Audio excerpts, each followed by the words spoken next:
Next speaker is James Lewis from Red Semiconductor, where he is the CEO. He's going to tell us about VISC, a microprocessor accelerator architecture in FPGA. He's both the CEO and founder of Red Semiconductor.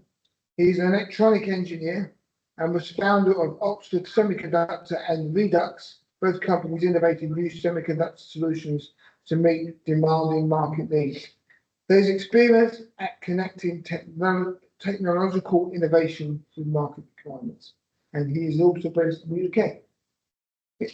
Thanks, Mike, and thank you for everybody in the room who I can see and those that I can't see online. So yes, as Mike said, I'll talk about an architecture that we're developing at Red Semiconductor. We probably spent far less time on inventing the name than we have spent on inventing the technology, so we called it VISC. And VISC stands for various things. At the moment, it stands for Versatile Intrinsic Structured Computing, and we're designing it initially as a front end, and then a more fully integrated accelerator for AI applications. And FPGAs feature largely in our development, but will also feature in the commercial exploitation of the technology. So a little bit about me and my FPGA CV, if you like. A long time ago, thick end of 40 years ago, I was working at Memec, where we sold Xilinx and Altera FPGAs to companies all around the place, including a little company in Wootton Under Edge called Renishaw. And so I visited when it was rather smaller than it is today. And then I thought it was a good idea to start converting some of those into ASICs. And that led to formation of Oxford Semiconductor, where we did more of that, developed our own IP, and largely used FPGAs as a development environment for that. And we were moving on to very high-speed serial connectivity for many of our applications.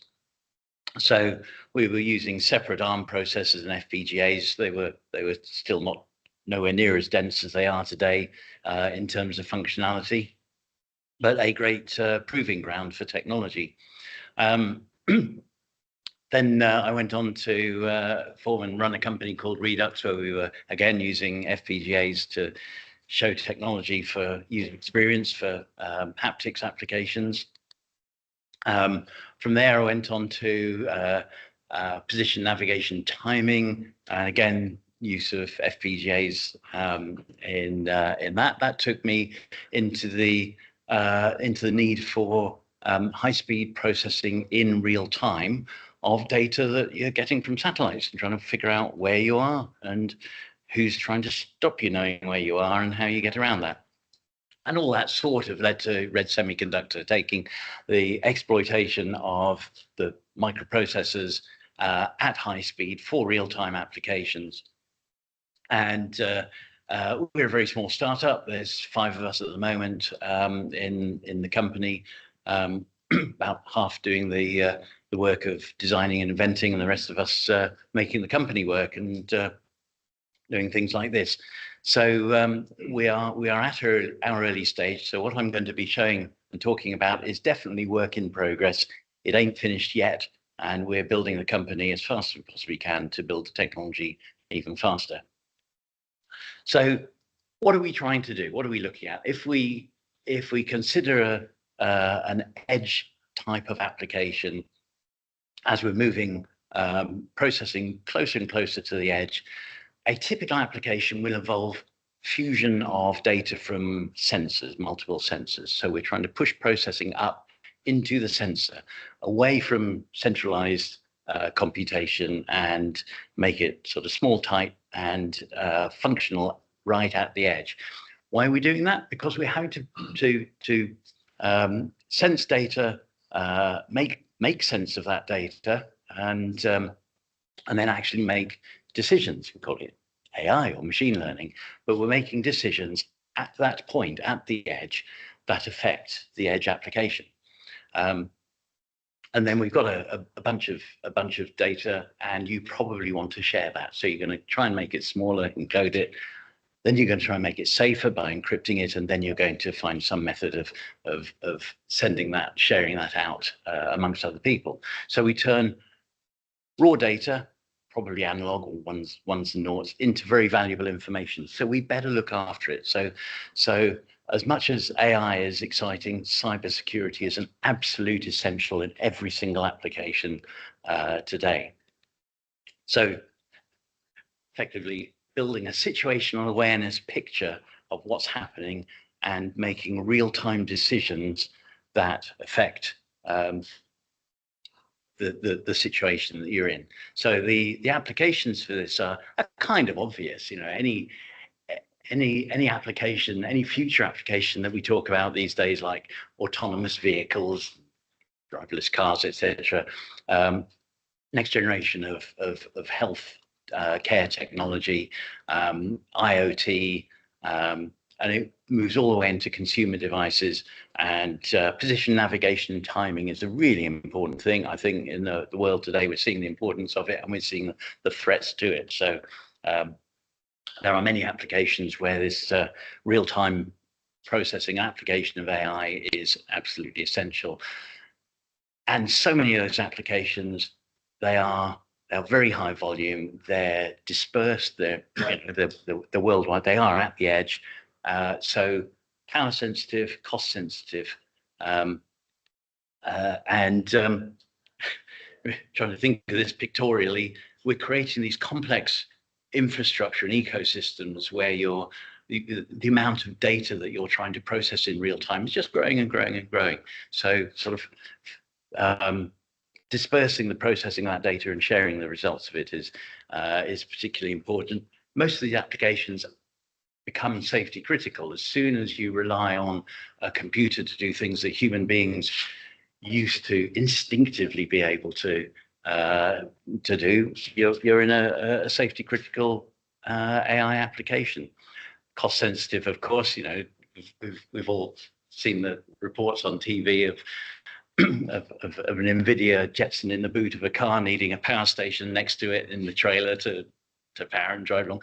That is just not viable. We've got to do something better than that. So that is why we need to look at how we process, and why a new approach to processing is, we believe, the need and the solution. And where we've come from, it's all about not trying to take technology and push it. Hey, we've had this great idea. Let's shove it out there and see who wants it. But it's really solving the problems. It's what are we trying to do, and how do we do it best? And then the cybersecurity aspect of it comes into play.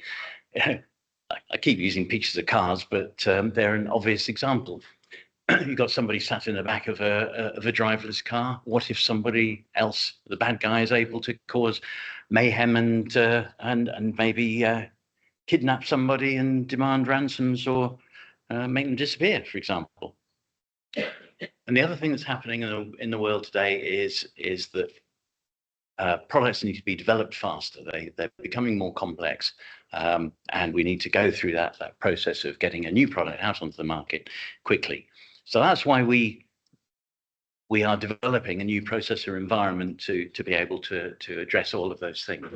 So the principles behind VISC free up the developer from needing to really understand the hardware architectural aspects of the processor. Just sit there at a problem solving and at the highest, most abstracted level that we can possibly provide them with.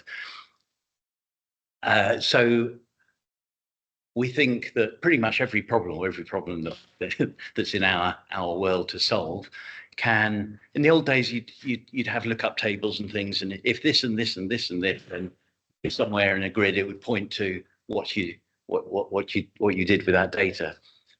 It's all becoming much more complex. So if you can take that back to an algorithm and write a mathematical or algorithmic expression of the problem you're trying to solve, then can we push that processing back and make it abstracted from the start, so that the developer has an easier route to it. So that's what we do. We start off with abstracted instructions in AVIs, abstracted VISC instructions, and these instructions are optimized for the solution that's being addressed. Sometime in the future, we think that there's going to be the ability to actually automate the abstraction of the instructions. But for now, we actually look at the problem and we describe instructions. So you can abstract it a long way, and you can say, you know, it can be building blocks. I want to do an FFT. And you write one instruction to do an FFT, and everything else follows thereafter. So what AVIs do in the VISC architecture, they invoke a bunch of hardware techniques that we've designed in, some or all of the techniques, depending on the instruction and the nature of the job.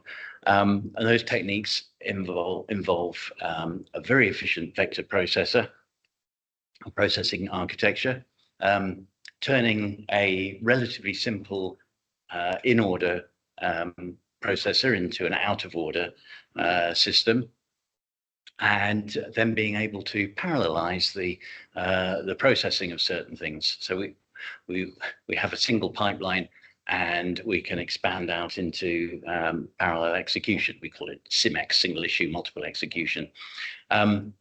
We are addressing RISC-V with this.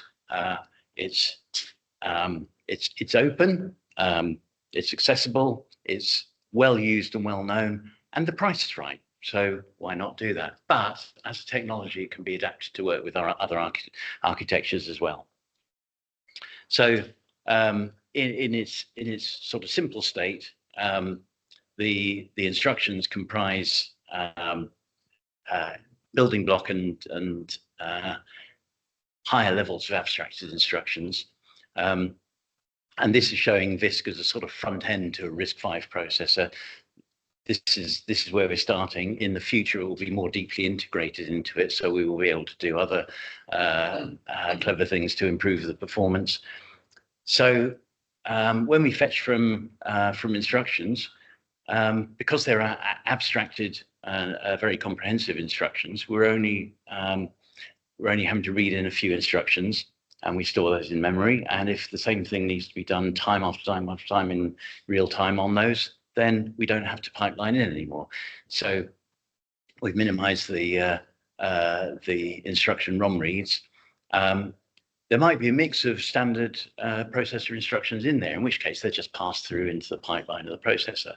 But anything that is a VISC instruction is decompressed, and the processes that I just described, effectively reordering and other things, are carried out on that. So the most important aspect of this is that we are aiming to saturate the pipeline of the processor that sits behind this in a front-end environment. And then in a more integrated environment, we can actually expand where we're designing aspects of the processor ourselves. We can expand the execute units so that we can process things in parallel. So, for example, if we are processing a vector computation, we can process several or many elements in parallel rather than having to do them serially. So you can see how this process will then speed up aspects of execution quite rapidly, and without having to expand the silicon area greatly. So the cost aspect, the cost performance aspect is very favorable. And then the other thing is the registers that we use. We have a single set of registers. Don't need separate registers for separate functions that RISC-V and other processor architectures do. Single set of registers, which can be as deep as you like. You know, you're designing the chip, put in as many registers as makes sense for your application. You will have worked it out in your brain and on paper. So just keep putting them in there. We're not limited by register depth. So I described it as what we're doing now and what we're going to do. So I think that the takeaway from this really is that today we're working on it as a front-end accelerator for a fairly standard RISC-V or anybody's RISC-V architecture, and ultimately anybody's and any other type of architecture. But as we go down the line, we are going to integrate it much more deeply, which enables us to do things like know exactly what resources, compute resources, processing resources are available or being used, or when they will become available. However, this comes back to a sort of AI machine learning thing. If we don't know, do we know enough at the front end to predict? Can we actually use the machine learning process to predict what resources are available, when they're becoming available, how they're being used? And can we learn from a real-time process and refine that so that we're actually using that more efficiently? The answer to that is probably, but we haven't quite gone down that avenue yet, but we are going to explore it. A little bit more in depth, just kind of showing, you know, the bits in red are what we've tested today, and the bits in white are still to come on the block diagram there. But the main thing is the effect of the VISC acceleration. So when it comes to writing instructions, and developer sat in his office at his computer, he writes a third of the number of instructions for VISC. The VISC processor fetches a fraction of the number of processors, 14 as opposed to 300 odd. Execution, the number of instructions executed is fractionalized as well, which obviously has a latency or time to execute performance of a multiple of 300% on this. And then data memory accesses are halved, which obviously has a latency and power consumption effect. So all of these things added together create some kind of performance metric that definitely isn't an SI unit of order of magnitude plus of performance improvements when you look at the whole thing together. Less clock cycles, less data memory accesses, big improvement on performance and power consumption. So how are we going through this process? Well, a bunch of guys sat around one day and dreamed up the concept and decided that the way we'd initially take it forward was in a software simulator. So writing it in Python, created a simulator, which has improved over time. It has moved from being a functional simulator to a clock cycle accurate simulator, and we're able to define and build in new instructions and functions as we go along. So it's, again, that's work in progress. And that takes us to the functional verification. Can we make this thing work in hardware? Timing verification thereafter, and really looking at the performance of the output. And all of these things, as you move through the process, they become recursive. They inform the original design. So the first stage of this, we're doing using our own simulator in-house, and then we're also working with Codasip, who have a set of design tools, simulators, and RISC-V cores. So working with them to start off by bringing the functionality together, and ultimately to take it all to market with them because they're well established in the marketplace. The next stage, trying it out, making it work, and figuring out we use FPGAs for. So we've developed our own RISC-V core in-house, but again, we'll be migrating to a Codasip one. But at least having written our own, we know exactly how it works. There are no tricks in it, nothing clever. Well, there are tricks in it because it's very good at multiplication, which is what we need. And then ultimately we will move that towards test silicon to actually prove this in real life. And we're on the Silicon Catalyst 2-year incubator program.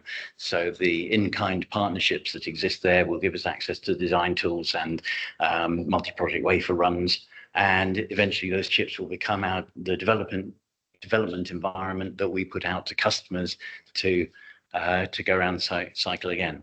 So at this early stage, we're proving concepts one at a time in hardware. We're trying out instructions, functionality of instructions and functionality of hardware, and we're using off-the-shelf Genesis 2 FPGA boards for that.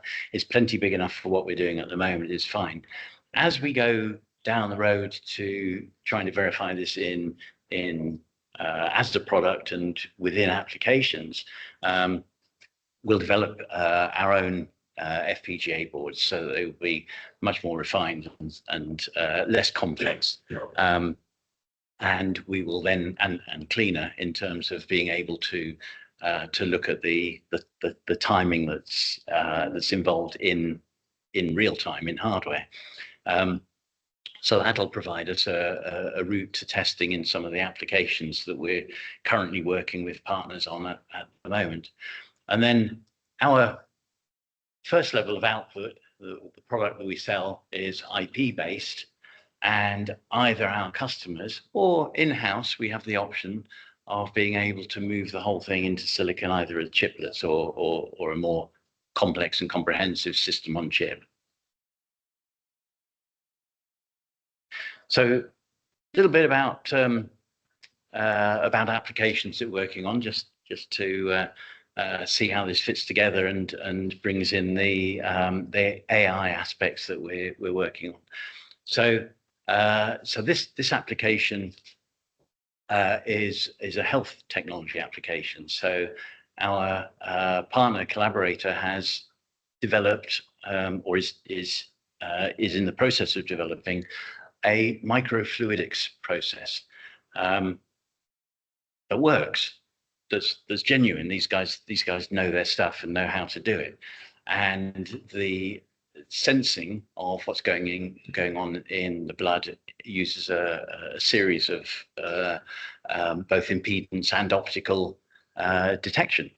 And what they're looking for out of a syringe full of blood for this particular lead application is a specific marker blood cell. It's a white blood cell, and there might be 10, 20, 30 in billions of test cells. It really is a needle in a haystack that we're trying to find.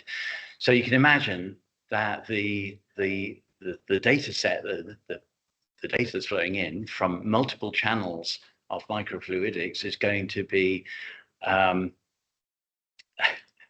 complex. It's going to have huge amount of information, and you are looking for very specific patterns in there.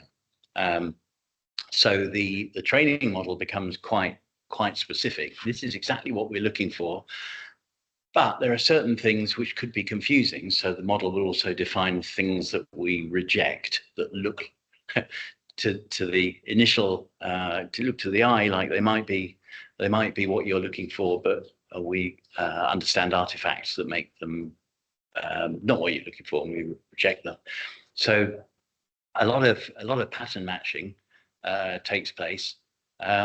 So inside VISC, first of all, of course, digital signal processing and filtering to get the signal into the state where you can actually apply your AI to it. You've got clean enough data that you can make some sense of it. And then it's a case of looking for patterns and either things that you know what you're looking for, or things that just look odd, and then you do another level of analysis on those. And this needs to be done in real time. There are certain conditions and diseases that you can't then say, come back in a couple of weeks when we've run your sample to the lab and done tests on it. This has to be a product that can go ultimately into every doctor's office. So so there are practical considerations as well. So as we move it forward to a product, the aim is to be able to make a desktop product, goes in every doctor's office, could go in every doctor's office. The microfluidics part obviously has to be disposable, so cost is a problem. 25 micron channels, hundreds and hundreds and hundreds of them, each with sensors on them. Precision manufacturing comes into that. You know, how do you know and measure what you're making, and then how do you correct out the error? How do you spot the errors and correct those out of it? It's a complex process that goes beyond the actual use of. It's not just the electronics and the AI. There is so much here that is cross-disciplined all the way through manufacturing, through biotechnology, and we kind of speaking off piece a bit, but we have to find some way. TechWorks. We have to find some way of being able to bring diverse skill sets together with a focus on a product that solves a real world problem today. And I think this is a great example of how that can be then further developed. Sorry, pitching to TechWorks. So the other aspect that we're working on, the other project that is in its early stages at the moment is cybersecurity product. So less about AI and more about just complex and ever more complex algorithms as the bad guys learn more about algorithms, and the idea that quantum computers are going to crack all ciphers. The rest of us have to keep one step ahead of that. We've got to keep our data private and secure. So we're doing a lot of work on that. One aspect of sort of built-in security, I suppose, into the VISC architecture is that by being able to reduce memory accesses and being able to use a bigger register bank inside the chip, you actually prevent, or you shut down a very popular attack surface, which is the memory bus. So, you know, hackers will look at memory bus activity and try and figure out what codes and keys are going on from that. If we can internalize the entire process, we don't need to do that. Abstracted instructions in cybersecurity can go as far back as give me a key, make key, and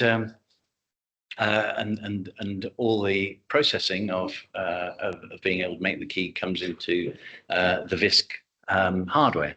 So yeah, effectively VISC becomes a hardware compiler for complex instructions. You know, going to go through the same process with this, effectively the same tools, the same scenario of using FPGAs to be able to prove out initially the functionality and then the timing, and that it can be made into a chip and that its performance will be suitable for real-time data stream encryption. So it can be a continuous stream going on forever. Particular project we're working on first is with a partner that involves enrollment onto networks and authentication of networks, and their objective is to minimize transactions and change keys per very small transactions. So if a key is cracked, it becomes useless a microsecond or so later. So we're in the early stages of this application, and once again taking concept, we're developing the AVIs that will lead to FPGA functional verification, and then timing verification, and ultimately into a chip. But each of these applications, early products to market, can be an FPGA product in their own right. So the low volume market entry will be an FPGA in a product, and that will then migrate to a system on chip in due course. So we're pretty happy with what we're seeing at the moment. Our benchmarks are good and giving us great hope, and we're only scratching the surface at the moment. We're going to take this technology quite a lot further. We've got we've got the plans in place. We're just a small company, so you have to do things at small company speeds. Jumping onto the RISC-V architecture because of so many benefits and its widespread use and knowledge, but we just take a standard processor architecture and make it way more powerful. When you're doing repetitive edge type of processing. It's our IP, we're protecting it with patents, and as you saw, roadmap, it's not a one-trick pony. We're going to continue this. We've got a whole suite of ideas that we're going to move forward with. In every case, the design flow will take us through the stage of using and developing with FPGAs. The likelihood is for the first 2 or 3 years, our development kits are going to be FPGA based. So a range of good applications there coming up. And yeah, FPGAs feature highly in the future of VISC, and hopefully VISC in FPGAs. That's me. Thank you. Thank you, James. There are quite a lot of questions online. I'm just interested, your pipelining, is that dynamic or is that done at compilation stage, so you actually have a fixed pipeline size? The pipeline inside the RISC processor core, that is as it is. You suggested it could be. Yes, if you can then design. No, it's at design, so it's not dynamic. Right. You'll make at a design stage, you'll make a decision that you're going to be, for example, making a neural network with lots of matrix multipliers of a certain size, and you will mentally, your design process will match the hardware requirements to the task that you're trying to solve. Could it be dynamic? It could be dynamic with design tools where a design tool could optimize it. So I just described it that the developer thinks about it. That could be taken away from the developer, and you could have that dynamicism in the design tool stage. That's somewhere as an inkling at the moment in the future, but we're going to make it work as it is first. Yeah. There's 2 more. You might want to come to the front. Hi, James. Hi. You mentioned that your solution is both a front end that's applicable for RISC-V architecture, but you did also say you've developed your own RISC-V architecture as part of that. Can you tell us what optimization took place for that? It was almost de-optimizing it. It was going back to a very basic read the RISC-V spec, design it with no frills, no extras that we don't know about. If we're working with another RISC-V core that somebody else has developed, they might have put things in it that we either don't know or don't understand. So we've just gone back to the most simplistic level for our initial testing and our benchmarking, and then from there we're going to work with more further developed cores from other people. Like and that's supporting your high level of abstraction. Yes. Yes. Yeah. Okay. Great. Thanks. Okay. Okay, we'll go to the online questions. And will this work with other microcontrollers architecture? Yes, it will. There's nothing to say that it can't and won't. It's just that they're not as accessible as RISC-V. So for a little company that can't afford an ARM license, we aren't in a position to go down that route at the moment. But we have done a bit of work on the open power architecture, which is an interesting and sophisticated architecture, but it's not a popular one. So in terms of taking a product and architecture to market, we've homed in on RISC-V. Following the money or something. Yes. And then I guess why is this being done before? Last question. Yeah, we get asked that a lot, and I think there are there are various reasons. I don't think it's been done by a microprocessor company because they have established basic architectures a long time ago. They've got a legacy of customer support to give. It's quite difficult for those companies to then sort of turn on a sixpence and do something a bit different or introduce aspects to architectures that will break backward compatibility. Matters a lot less when you're creating embedded RISC-V designs. You don't have to worry about that. I think that's the one why primary competitors haven't invented it before. Interestingly, though, some of the thoughts that we are following have been thought before. And if you go back as far as Cray supercomputers 50 years ago, some of the concepts were built in then. The aspect that I mentioned of memory efficiency, of course, 50 years ago, memory was not very dense, very expensive, and so you thought of ways to use less memory in your processing. How could you be efficient with memory? That all went out the window when memory got cheap and plentiful. Doesn't matter, use as much memory as you want. Well, now memory is a performance bottleneck. It has latency and access times that potentially restrict its use. So we've kind of come full circle in the need for a new architecture. We've got one quick question left in the audience, then we'll move on. Yeah, thanks for the talk. So my understanding is that it's like a shadow compiler, as you said, where you decompress the instructions on the fly and try with the processor. Yeah, effectively, it feeds a in its front end implementation. It feeds a stream of instructions into the process pipeline at the most efficient rate, so that the execution is fully saturated. Yes, so the decompress instructions to smaller ones. Yes. Yes. So then, given the input resources, memory, or hardware, how do you select the best set of instructions within processor?